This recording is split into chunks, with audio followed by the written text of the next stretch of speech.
মধ্যে বলতেছেন ওয়ালাল আখিরাতু খায়রুল লাকা মিনাল উলা, ও নবী আপনার জন্য এই দুনিয়ার চাইতে আখিরাত শ্রেয়, আখিরাত বেশি উত্তম। এই জন্য আপনি কি করবেন? দুনিয়ার চাইতে আখিরাতকে বেশি প্রাধান্য দেবেন। কার কথা? আল্লাহ সুবহানাহু ওয়া তাআলার কথা। এই জন্য বন্ধু আমার, নবীকে কোনদিন এই দুনিয়া স্পর্শ করতে পারে নাই, এই দুনিয়া কোনদিন নবীকে ধোঁকা দিতে পারে নাই। নবীর পৃথিবীতে নবী মুহাম্মদ সাল্লাল্লাহু আলাইহি ওয়াসাল্লাম যতদিন ছিলেন ততদিন পর্যন্ত এই দুনিয়া কোনদিন নবীকে ধোঁকা দিতে পারে নাই। নবীকে কি দিতে পারে নাই? ধোঁকা দিতে পারে নাই। কারণ আল্লাহ সুবহানাহু ওয়া তাআলা নবীকে বলে দিয়েছেন, কি বলছেন? হে নবী, আপনার জন্য এই দুনিয়ার চাইতে পরকাল কি অনেক শ্রেয়। আল্লাহ সুবহানাহু ওয়া তাআলা নবীকে অফার দিয়েছিলেন। কাকে? আল্লাহ সুবহানাহু ওয়া তাআলা নবীকে অফার দিয়েছিলেন, ও নবী আপনার জন্য আমি কি দুনিয়া দেব না আখিরাত দেব? আপনি দুনিয়া চান না আখিরাত চান? আপনি যদি দুনিয়া চান, আপনার জন্য আমি কি করব? এই সমগ্র আরব ভূমির ভিতরে যত পাথর আছে, যত পাহাড় আছে, এই সকল পাহাড়গুলো আমি স্বর্ণে রূপান্তরিত করে দেব। বলেন সুবহানাল্লাহ। এই মক্কার ভিতরে যত পাহাড় আছে, পাহাড়, এই সকল পাহাড়গুলোকে আপনি যদি চান, তাহলে আপনি কিন্তু নবী এটা চান নাই। নবী কি করেন নাই? এটা চান নাই।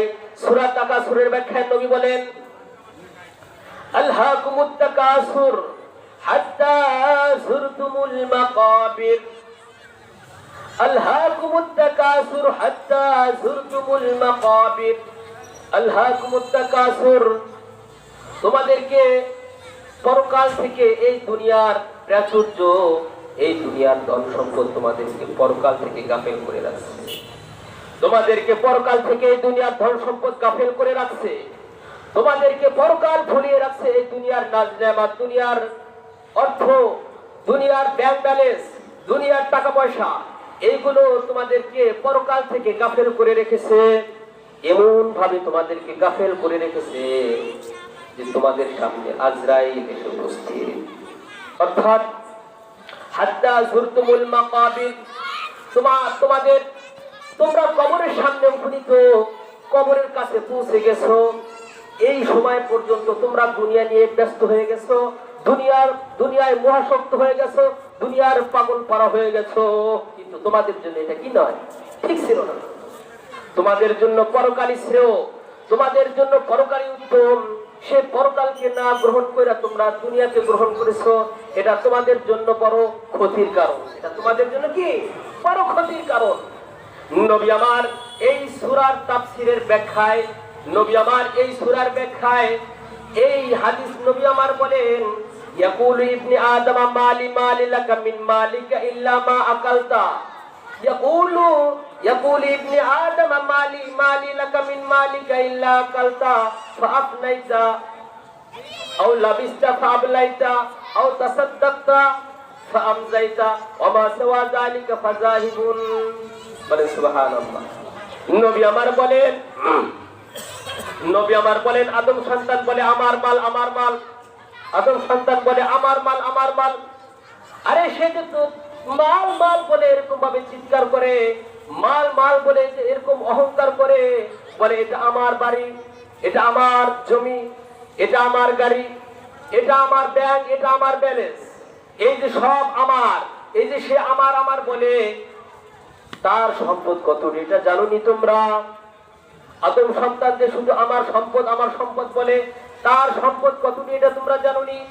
তার সম্পদ হইল অতটুকু যতটুকু সে খেয়েছে এবং কি করেছে, এটা বাস্তবের মাধ্যমে ট্রান্সফার করে দিয়েছে। এটা হলো তার সম্পদ। আর কি হ্যাঁ তারা নবী হাদিসের ভিতরে আরো বলতেছেন, তার সম্পদ আর কতটুকু জানোনি? তার সম্পদ হলো সেই যে জামা কাপড় পরেছে, পরিধান করার পরে সেটা পুরান হয়ে গেছে, ছিঁড়ে লাগছে। জামা কাপড় পুরান হয়ে গেলে ছিঁড়ে যায় না? কথা বলেন না কেন? জামা কাপড় পুরান হয়ে গেলে ছিঁড়ে যায়। ওই যে সে জামা কাপড় পরছে, পরার পরে যে জামা কাপড় সে ছিঁড়া ফেলছে, এটা হলো তার সম্পদ। নবী আরো বলেন, সে যে টাকা পয়সা আল্লাহর দ্বীনের জন্য দান করছে, সে যে টাকা পয়সা আল্লাহর দ্বীনের জন্য দান করছে, সে যে টাকা পয়সা পরকালের জন্য যে পাঠিয়েছে, এই সম্পদ হলো তার সম্পদ। বুঝছেন কথা? তাহলে আপনি আমি যেটা খাইতেছি, অর্থাৎ খাইয়া সেটা হজম কইরা বাথরুমের মাধ্যমে ট্রান্সফার করে দিতেছি, এটা আমার সম্পদ। এরপরে আপনি আমি যে জামা কাপড় পরছি, জামা কাপড় পরার পরে সেই জামা কাপড় সেটা পুরান হয়ে গেছে, ময়লা হয়ে গেছে, ছিঁড়ে গেছে, এটা আপনার আমার সম্পদ। এরপরে আপনি আমি যে টাকা পয়সা দান করতেছি, দান করার পরে পরকালে যে এটা স্টক রাখতেছি, জমা রাখতেছি, এটা হলো আমার সম্পদ। আর ইহা ছাড়া যত কিছু আপনি আমি রেখে যাচ্ছি, এইগুলো আপনার আমার সম্পদ নয়। এটা কার কথা? নবীর কথা। কথা ভিতরে মিথ্যা আছে, ভেজাল আছে। কিন্তু আপনি আমি কি করছি বন্ধু? আজকে আপনি আমি এই সম্পদের মোহে পইরা পরকাল হারিয়ে গেছি। আজকে আপনি আমি এই সম্পদের মোহে পইরা পরকাল হারিয়ে ফেলছি। আপনার আমার কোন স্থান দিয়ে নামাজ যায় কোনো খবর নাই।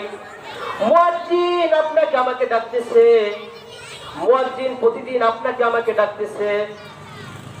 কি ডাকতেছে? হাইয়া আলাস সালাহ, এসো এসো। কোথায়? নামাজের দিকে এসো। হাইয়া আলাল ফালাহ, এসো সফলতার দিকে, এসো নামাজের দিকে, এসো সফলতার দিকে। প্রতিদিন ডাকতেছে। কিন্তু আপনি আমি সম্পদ উপার্জনে এতটা বিভোর, আপনি আমি সম্পদ উপার্জনের জন্য এতটা পাগল করা হয়ে গেছি। কখন নামাজ, কখন ফজর আসে, কখন যোহর আসে, কখন আসর আসে, কখন মাগরিব আসে, এটা আপনার আমার কোনো খবর নাই। অথচ নবী আমার হাদিসের ভিতরে বলেছেন, আউয়ালু মা ইউহাসাবু বিহিল আবদু ইয়াউমাল কিয়ামাতিস সালাহ। সর্বপ্রথম আপনাকে আমাকে হাসরের ময়দানে আল্লাহ সুবহানাহু ওয়া তাআলা নামাজ সম্পর্কে জিজ্ঞাসা করবে। কি জিজ্ঞেস করবে? নামাজ সম্পর্কে। নামাজ কয়েক পড়ছো, ঠিকঠাক মতো কি আমার ফরজ ইবাদত বন্দেগীগুলোকে আদায় করছো, ওয়াজিবগুলোকে আদায় করছো? নামাজ কি ঠিক মতো পড়ছো? নামাজের হিসাব যদি বান্দা দিতে পারে, নামাজের হিসাব যদি বান্দা ঠিক মতো দিতে পারে, তার সকল কাজগুলো সহজ হয়ে যাবে। সকল কাজগুলো কি হয়ে যাবে? সহজ হয়ে যাবে। তার মুক্তি পাওয়াটা সহজ হয়ে যাবে। কিন্তু বান্দা যখন নামাজের হিসাব দিতে পারবে না, বান্দা যখন নামাজের হিসাব দিতে পারবে না, হাসরের ময়দানে সে ধরা খেয়ে যাবে। আল্লাহ তাআলা আমাদের সকলকে হেফাজত করে বলেন আমিন। এই জন্য ভাই, নামাজ কখন কোন সময় মুয়াজ্জিন যে আযান দিতেছে, আপনি আমি বেখবর। আপনি আমি কি বেখবর? নবী এর জন্য বলছেন, এই টাকা পয়সার মোহে পড়লে হবে না। আল্লাহ নবী বলেছেন, লাউ কানাতিদ দুনিয়া তা'দিলু ইনদাল্লাহি জানাহা বাউযাতিন, যদি আল্লাহর কাছে এই দুনিয়া যদি একটা মশার দানা পরিমাণ দাম থাকতো, একজন কাফিরকে আল্লাহ তাআলা এক ঢোক পানিও পান করতে দিতেন না। আল্লাহু আকবার।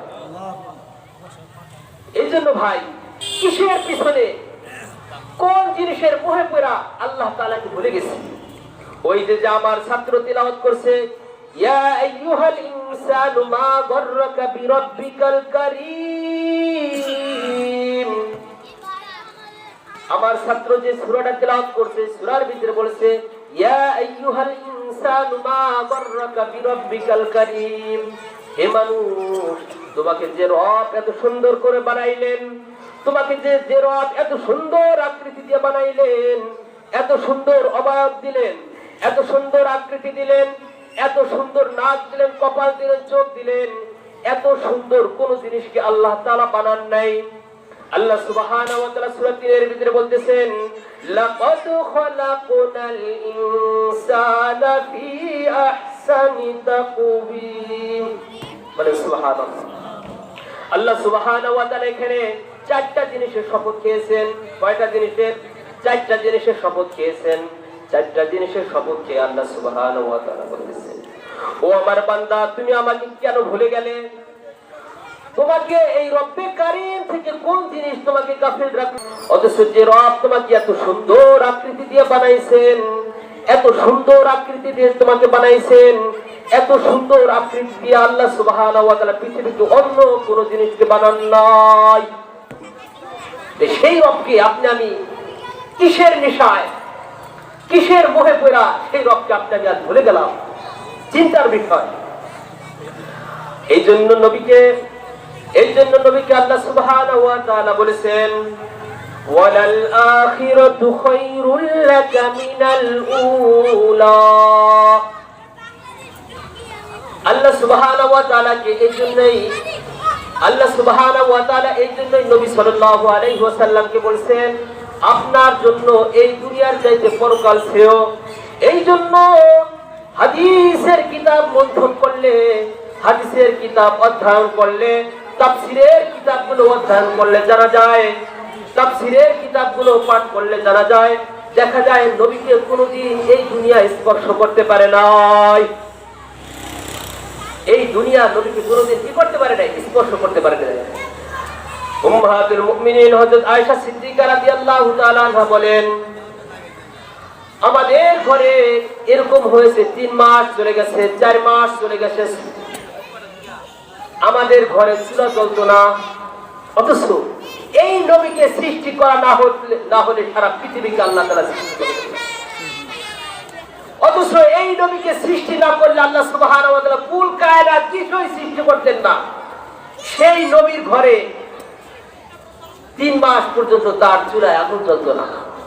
আল্লাহর নবী পরকালকে কি পরিমাণ চেয়েছেন, দুনিয়াকে নবী কি করেছেন? লাঠি মেরে ফেলে দিয়েছেন। আল্লাহর নবীর কাছে যখনই সম্পদ আসতো সাথে সাথে ঘরে ফেরার আগে সব দান করে দিতেন। বলেন সুবহানাল্লাহ। এই নবীকে আমরা পেয়েছি, কিন্তু এই নবীকে আপনি আমি চিনতে পারি না। এই নবীকে আপনি আমি কি করতে পারি নাই? চিনতে পারি নাই।